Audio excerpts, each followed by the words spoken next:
Welcome to Digital Detectives, reports from the battlefront. We'll discuss computer forensics, electronic discovery, and information security issues and what's really happening in the trenches. Not theory, but practical information that you can use in your law practice, right here on the Legal Talk Network. Welcome to the 124th edition of Digital Detectives. We're glad to have you with us. I'm Sharon Nelson, president of Sensei Enterprises, a digital forensics, cybersecurity, and information technology firm in Fairfax, Virginia. And I'm John Simek, vice president of Sensei Enterprises. Today on Digital Detectives, our topic is cybersecurity priorities for President Biden. Before we get started, I'd like to thank our sponsor, PINow.com. If you need a private investigator you can trust, visit PINow.com to learn more. Today we are lucky to have as our guest Stewart Baker, who practices law at Steptoe & Johnson in Washington, D.C. From 2005 to 2009, he was a first assistant secretary for policy at the Department of Homeland Security. His law practice covers cybersecurity, data protection, homeland security, and travel and foreign investment regulation. He has been awarded 1 patent. Mr. Baker has been general counsel of the National Security Agency and general counsel of the commission that investigated WND intelligence failures prior to the Iraq War. He is the author of Skating on Stilts, a book on terrorism, cybersecurity, and other technology issues.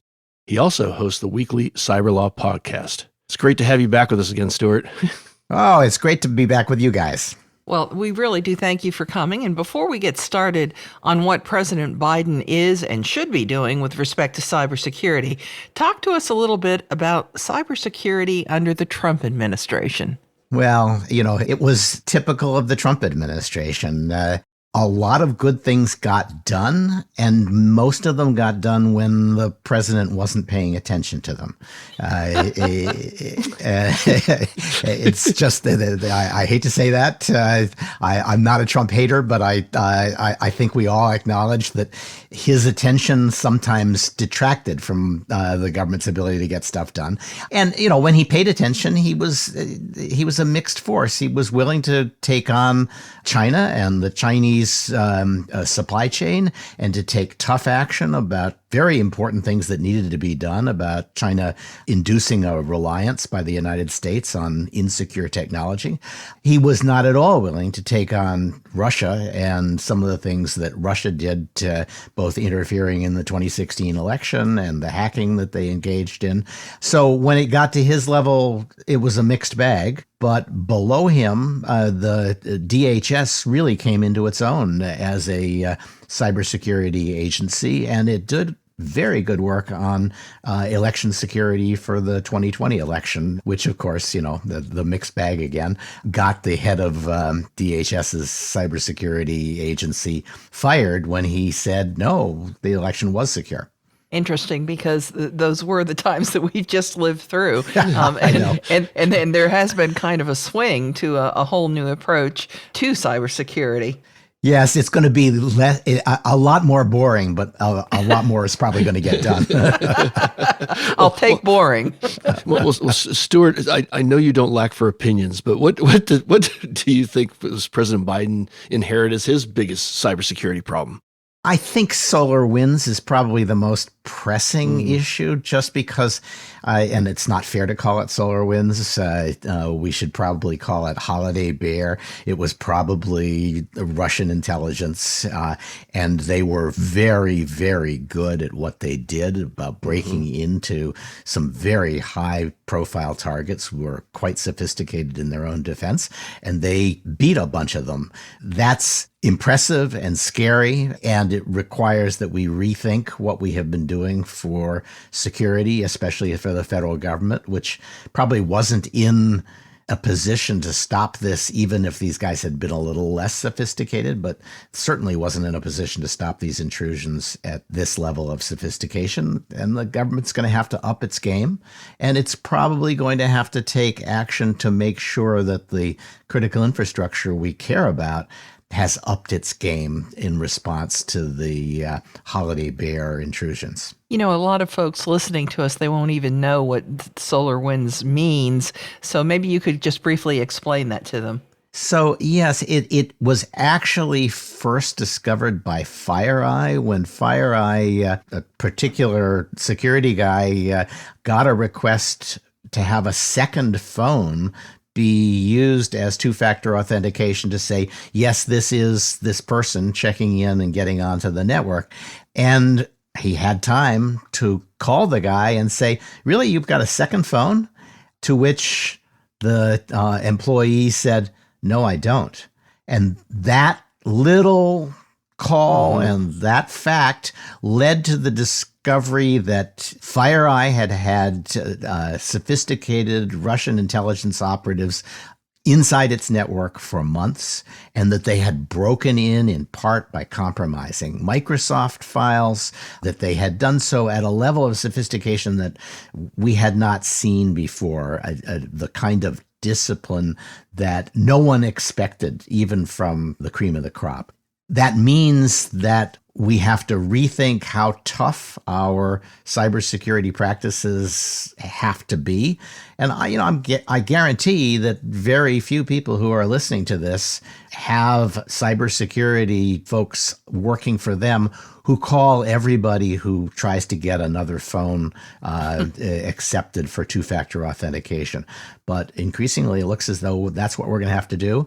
It's very scary, some of the tradecraft that they used. We've gotten used to the idea that once we've logged on, we can move out to cloud services, and the cloud services will know who we are because, let's say, Microsoft has already vouched for us. We've already logged on. And the other party trusts Microsoft's credentials. But these guys got good at faking credentials and indeed at persuading the entire ecosystem that the Russian government could vouch for particular employees of FireEye or SolarWinds. And so the entire system of digital authentication, the authentication markup language, is enormously powerful and easily abused. And these folks got really good at abusing it. Pretty frightening, isn't it, that they quote stumbled onto that? And imagine if they didn't, where we would be today. They had been getting away with it for months, yes. And very carefully. They deliberately did not use their access for much. They were looking for just the right people. They only wanted the CEO or the CFO and the chief security officer, and so they didn't compromise anybody else. They were tiptoeing through fields that most hackers drive trucks through. Well, I'm pretty sure we're going to see SolarWinds in movie form at some point. But knowing that is indeed the biggest breach we have seen and in some time, and particularly of governmental agencies and organizations, what else did President Biden inherit as other security problems? So I think there are a couple that I would identify. One, the supply chain. And this is something, the fact is that much of our digital, especially the lower value digital equipment that we rely on, comes from China. And it comes in some cases from Chinese companies that are entirely beholden to the Chinese Communist Party and will do whatever they're told to do. And so the possibility that our equipment is subverted from below is very real. And finding a way to make sure that, one, the equipment we buy only works for us and not for our adversary is important. And second, that when we need it, we'll be able to buy it, because the Chinese have already begun to indicate that if they can cut off supplies of pharmaceutical precursors in a time of COVID, or if they can cut off rare earths exports to the United States, which all of our tech sectors rely on, and get diplomatic concessions, they'll do it. And so we need to make sure that we're not dependent on them for both of those reasons. Those are problems that President Trump, in his very, he would wake up in the morning and take a stab at the problem.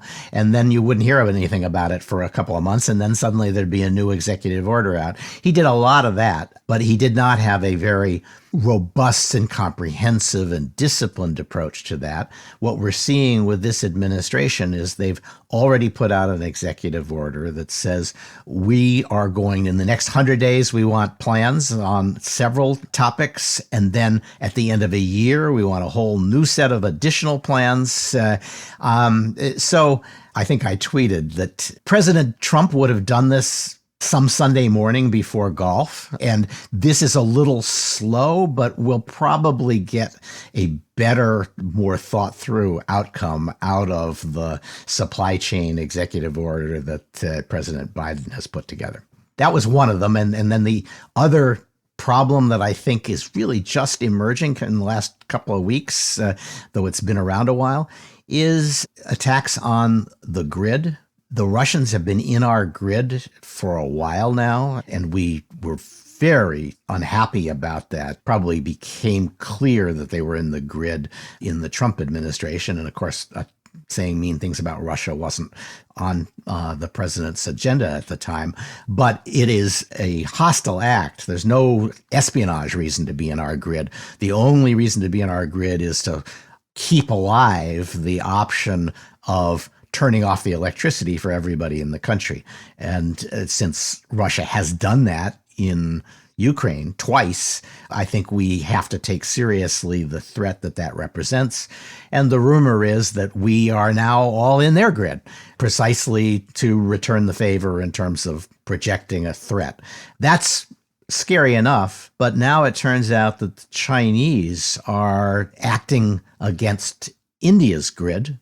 They may well have already carried out a electrical short for Mumbai, cut off the power in Mumbai as a result of the fight that we saw on the border up in the Himalayas.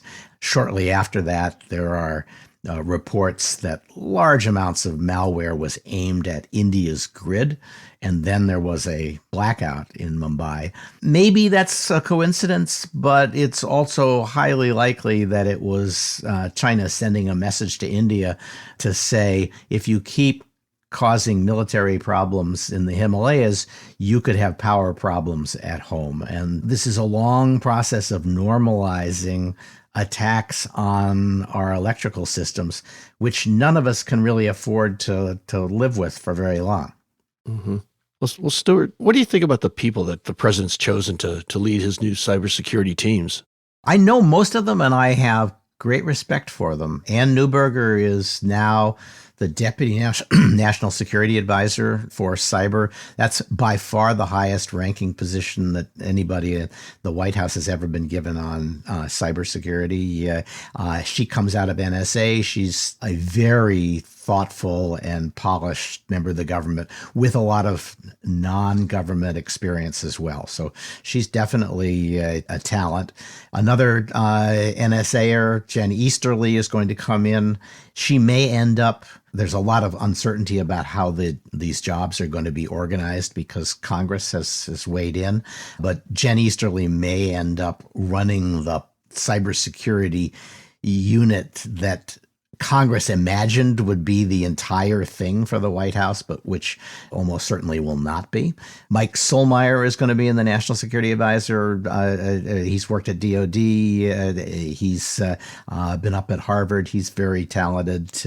Rob Silvers at DHS will take over from the guy that President Trump fired, and he's done this already in the Obama administration. Tim Maurer, the same. So they've got a lot of people that I like and respect who will be taking on these issues. It'll be a regular government in a way that we didn't see in the Trump administration. Well, go team. I'm liking the sound of all that. Well, before we move on to our next segment, let's take a quick commercial break. Does your law firm need an investigator for a background check, civil investigation, or other type of investigation? PINow.com is a one-of-a-kind resource for locating investigators anywhere in the U.S. and worldwide. The professionals listed on PI Now understand the legal constraints of an investigation, are up to date on the latest technology, and have extensive experience in many types of investigation, including workers' compensation and surveillance. Find a pre-screened private investigator today. Visit www.pinow.com. Welcome back to Digital Detectives on the Legal Talk Network. Today, our topic is cybersecurity priorities for President Biden. Our guest is Stewart Baker, who practices law at Steptoe and Johnson in Washington, D.C. From 2005 to 2009, he was the first Assistant Secretary for Policy at the Department of Homeland Security. His law practice covers cybersecurity, data protection, homeland security, and travel and foreign investment regulation, and he has been awarded one patent. So, Stuart, do you think that President Biden's made a credible start on addressing cybersecurity so far?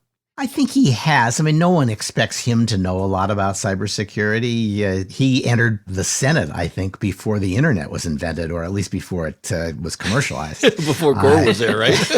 Yeah, exactly.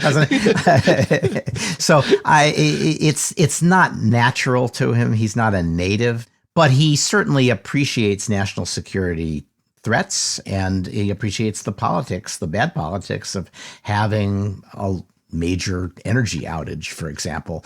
So he has begun work on cybersecurity priorities. His executive order on the supply chain is exactly what you would like to see. And the hard question and the real judgment will come when he has to make decisions that somebody else doesn't like. And then we'll see whether cybersecurity is being valued or whether it's just getting lip service. Well, you know, he's really not had much time in, obviously. So Right. I'm hesitant to be anything but thankful that he has made the progress he has, because it hasn't been very long. But what has he done to date that you've applauded? And is there anything that he's done that you wouldn't applaud? So I think he has done as I said, a good job coming up with the supply chain order. What I wouldn't applaud is I think he's kind of said, why don't we take a nice leisurely stroll to a conclusion, asking for decisions at the end of a year. I'm sure that it will feel like everybody's working really hard for a year to come up with what they come up with. But if they had been told to come up with it in 6 months, they would have worked just as hard and come up with something that was almost as good. So I think he probably could have shown a little more concern for getting this stuff done fast. I think he's been focused maybe on COVID so much, and he's done so much with getting the vaccine here. I suspect that may have been something that just delayed efforts in other places. That could easily be. We will not know how he's doing for a while. I agree with you on that. But as I say, I would like it if he said, this is a crisis and I'm not going to give you a year to figure out what to do about it. The other thing that he's done, and this is a continuation of something that Trump did, and, you know, the politics being what they are, it's hard for President Biden to keep anything that President Trump did, but he appears to be keeping an order that President Trump put in place, Executive Order, I think 13873, which essentially said the president and by delegation, the Secretary of Commerce can designate any piece of technology or company that goes into our information and communications technology infrastructure and comes from a hostile nation as a product we don't want in our infrastructure.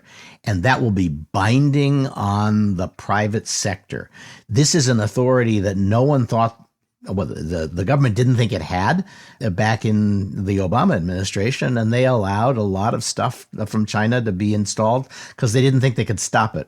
And President Trump just said, well, I'm going to write an executive order that stops it. He did. He didn't apply it very much, and his application of it was idiosyncratic, but it is a valuable tool in the new kind of competition we're in with China over technology and national security.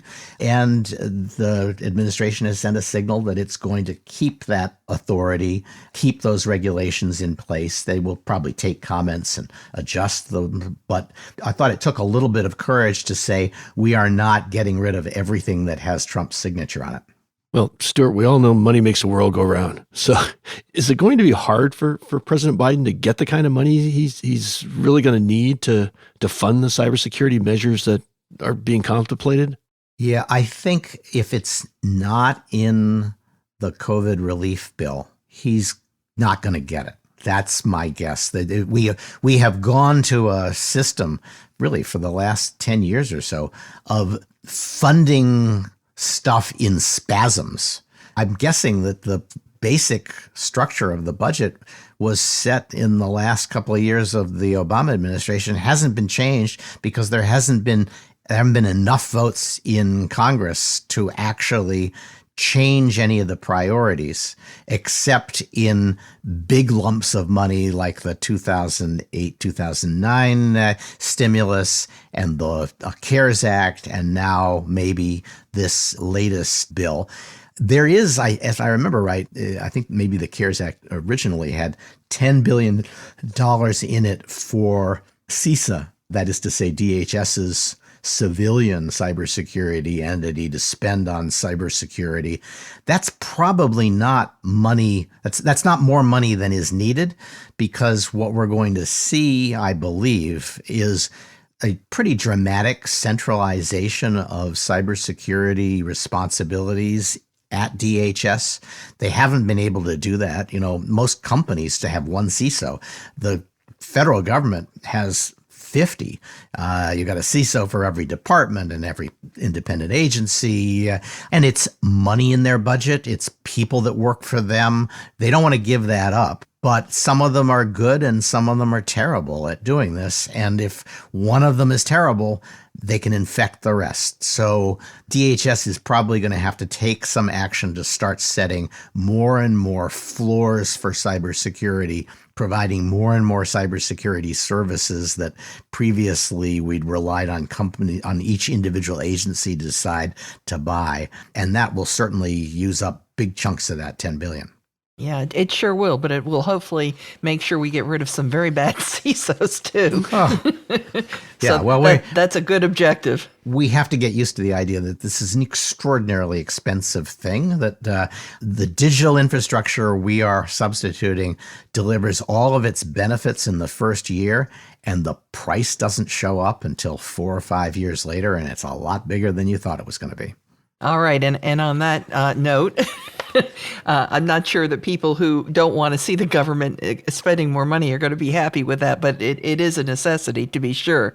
Do you have, number one, any final thoughts? And number two, how can people listen to your podcast that you do with your law firm? And is there a favorite episode from the recent months that you'd like to call out? Yeah, why don't I do two? One is about an issue that I think your audience will be really interested in, and the other is just an episode I really loved. We just finished an episode in which we usually do a news roundup and then an interview or some longer feature. And the longer feature in the one we just finished is an exchange I had with a high-ranking Justice Department official about the OFAC advisory that said, you can't pay ransomware to Evil Corp and the North Koreans because we have sanctioned them, and you're not allowed to have any dealings with them at all. And if you do, we will punish you.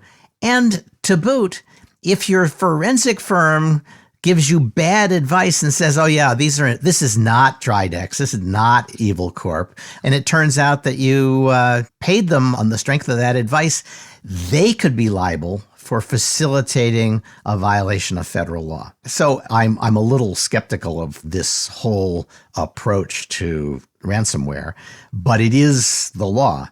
And so we talk in detail about what might trigger liability for insurers, for forensics firms, for people who are doing attribution of a particular form of ransomware, and then, of course, for the victims. So that's something that people might find useful as an education and maybe a little bit of reason to worry about their practice in dealing with ransomware.